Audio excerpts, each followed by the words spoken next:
See it played, Death Ride, Hafid Ridge, actions. Top of the sequence of play again for the turn, air allocation phase. Germans roll a 7 for no air, and the British roll a 9 for no air. So we go skip the combat service support phase and go right to the German turn. Nothing with command control, so we'll go to the German operations phase. So the Germans are reeling from the loss of their anti-air platoon right here. So my first question is, what happens to the fortification marker in that hex, considering that the occupant was destroyed, even though the rules don't really emphasize occupying or not occupying fortifications? Okay, it looks like it stays, and so therefore it looks to me like it can be reoccupied by the Germans. But the moment that the British enter that hex, and the fort is then removed, i.e. destroyed, the unit would end its movement there as well.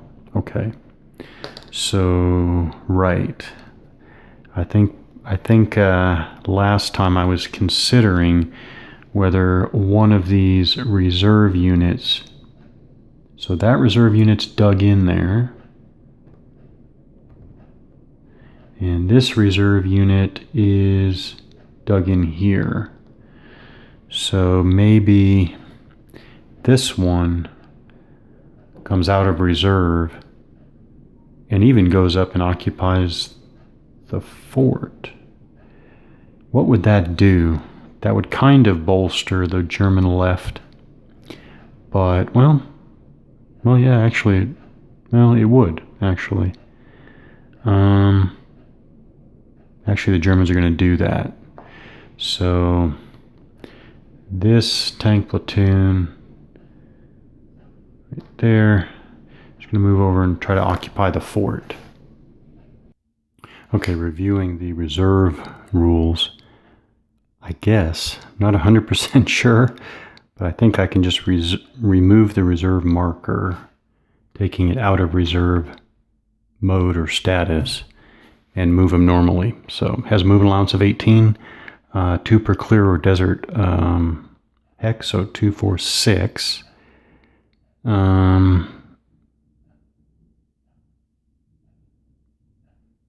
Yeah, 2, 4, 6. And then trying to get to the fort, but let's see if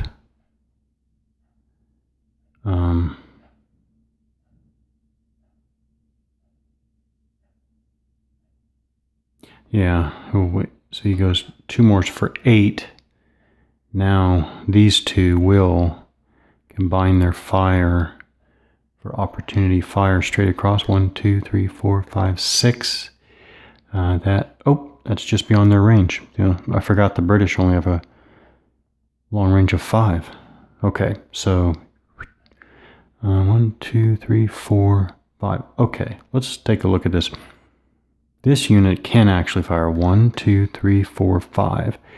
The British tanks can fire past this target, this enemy unit, because he's on the desert floor, by the way, so there is no elevation, but the British tanks can fire past this unit to the moving German tanks, because the German tanks are a medium target.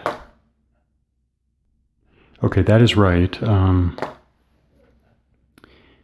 The British tanks can fire past this enemy unit to the distant enemy unit because they're firing at a medium target. Now, they're at the very edge of their range. Okay. Not that that makes a difference, but they will have the opportunity to fire penalty. So, yeah. So let's see if they can even get anything that's, well, it is 2 to 8. And actually, well, oh no, I know what. I think 2 2 to 8 is going to be on the 0.25 column, which means that with the -3 opportunity fire penalty, I don't think they can get a result just because it's opportunity fire. So that is not going to go anywhere. So so now the German tanks have expended 8 movement points to get here. Now they go into the hills, up an elevation. Well, I guess that's it. So the hill is 3, so now they've spent 11, and going up slope is 3, so 14. So they actually almost hit their movement allowance of 18, but they did get around the point there to get up into the fort. And I think the dug-in marker stays as well until an enemy unit enters it and clears it. These two panzer platoons are going to combine their fire onto the British tank platoon that's already suppressed to level 1. If they can surpass suppression level 4, they'll destroy that British tank unit. Germans rolled a 7, +1 for firing to a lower elevation for 8. They combined their primary weapon factor is 8 against the modified 8 defense of the British tank platoon there. 8 to 8, 1 to 1, so it's on the 1 column. 8, modified die roll of 8 on the 1 column is an S2. So now we don't combine them. I don't combine the markers because they already have a green 1. I believe the red 2 goes on for now. And then I think later when it's flipped, then it's combined. So that is those 2 platoons. That just leaves the 1 platoon over here. They're going to fire at...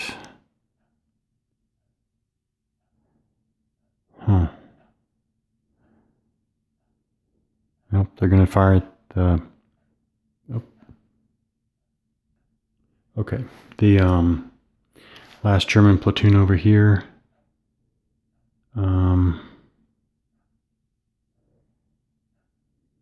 It's going to fire at the furthest advanced platoon there. I don't know if I was recording or not, but the result of this attack over here was suppression level 2, which is added to the green 1. I don't know if I was recording or not. Okay, back over here. German platoon is going to fire at the lead platoon there. So I think it is going to be 4 to 7. 4 to 7.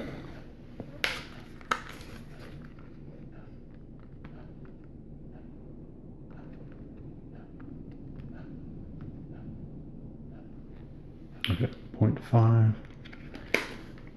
0.5. They're on the ground. I don't think there are any modifiers.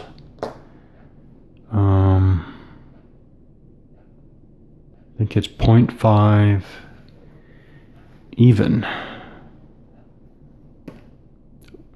Roll a 7 on the 0.5 column. Just missed a result. So no, I still can't think of because they're on level ground. So I can't think of any die roll modifier. Okay, just missed that by 1. So that would be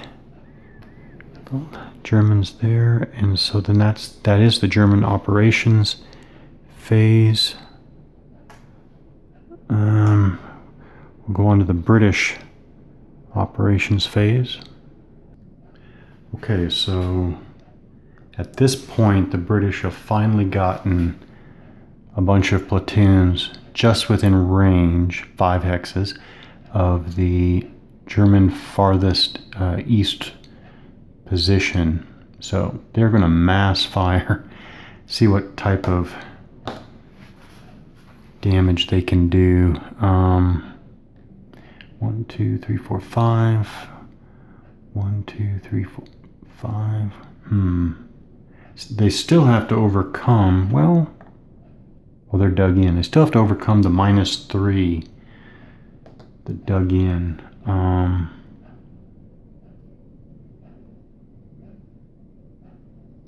However, now I'm seeing if this platoon,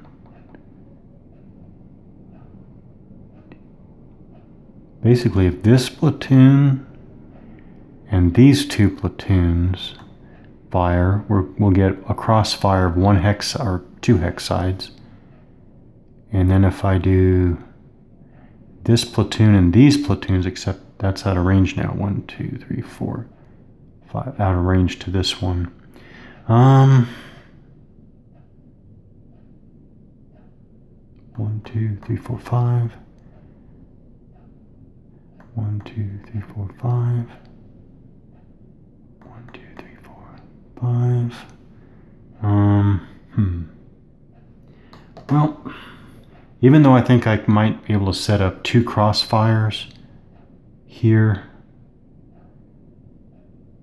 I'm going to experiment first with what happens when you mass it all on one dug-in tank platoon with the indirect fire, because all the German units, all the German defenders are now medium targets. There are no more soft targets to take advantage of, so the artillery is a lot less effective. But we will throw it in on the dug-in tanks. Okay. I'll see what this yields.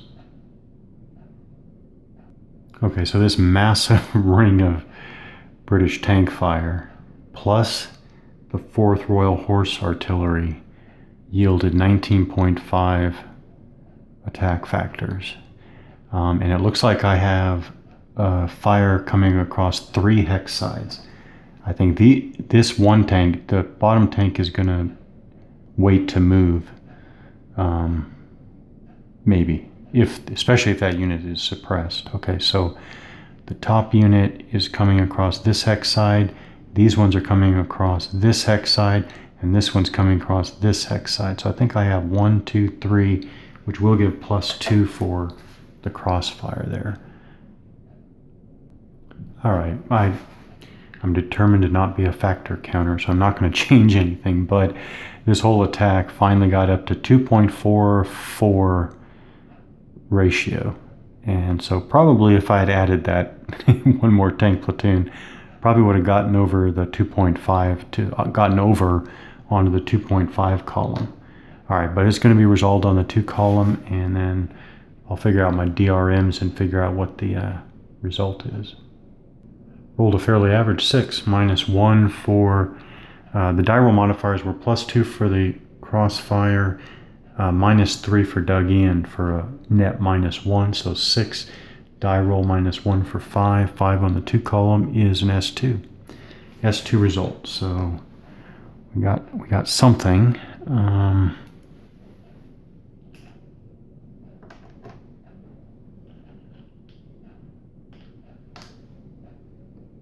At least no opportunity to fire from that tank platoon.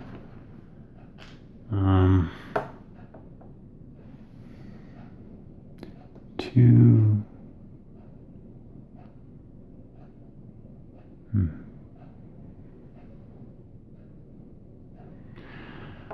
All right.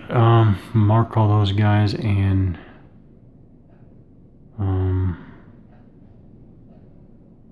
not sure if I'll move much, but that was pretty much the major action for the British Army turn. Thought I should note this. So all of the British platoons that fired are marked. The one lead British tank platoon that did not take part in the massive fire against the German left there moved 1 hex for 2 movement points. And the German tanks up here in this in the fort, fired down on them with an opportunity fire. They missed. They rolled a 3, very poor. But here's the deal. The deal is that I'm going to mark the Germans as having done opportunity fire, but that means that they've done opportunity fire. It means two things. One, they've done opportunity fire against this unit. Remember that. And two, they've only used their primary weapons against that unit. I believe, again, this is because I haven't found anything that specifically does not allow this. I believe now when the British tanks move onto the hill there, which by the way is what, 2, 5, no, what is it? It's 3, 6, so 8, okay, so they're fine. They move up onto the hill. I believe now that the same German tanks, Panzers, can fire their secondary weapon system at the tanks in opportunity fire. Again, I don't have anything specifically telling me that that's not the case. So I'm going to do that. We'll see what happens. Actually, I'll see if it can even generate anything being just secondary. Yeah, so the German tank secondary weapon at short range against the medium target is at 0.5 or at 1/2 strength. So it's 2.5 against the defensive 7 is 0.36. So it'll be resolved on the 0.33 column. Okay, 0.3 column with the -3 opportunity fire penalty means no possibility for a result. So the British tanks get to that first knoll there. They won't go any further, or maybe this is the time to go further. It's possible that it's possible, but I'm not going to push it in this case. I'll just leave them there. 1, 2, 3, 4, 5, 6. But they are getting to the edge of their command control radius. So 1, 2, 3, 4, 5, 6. So the headquarters here is going to go to 4. Stay just out of range. 1, 2, 3, 4, 5, 6. 1, 2, 3, 4, 5, 6. Stay out of range of these tanks, not out of range of the suppressed tanks. 1, 2, 3, 4, 5, 6. Yeah, they'll stay right there, just in a position to command control everyone. Okay, that might have been off screen. I moved the battalion headquarters here, so that they can command control the far British right and the far British left. Okay, that's it for British operations. No close assaults quite yet. Now unit suppression recovery. Again, phasing player reduces. So this 3 goes down to 1. And that's it for the phasing player, and then both players flip red to green side. So the Germans flip their red 2 to the green 2 like that, and that is the unit suppression recovery phase. Then we have the interdiction placement return and cast mission return phase. Nothing to do there. And then we have intern activities. Now we can clear our used markers. And that is another turn down.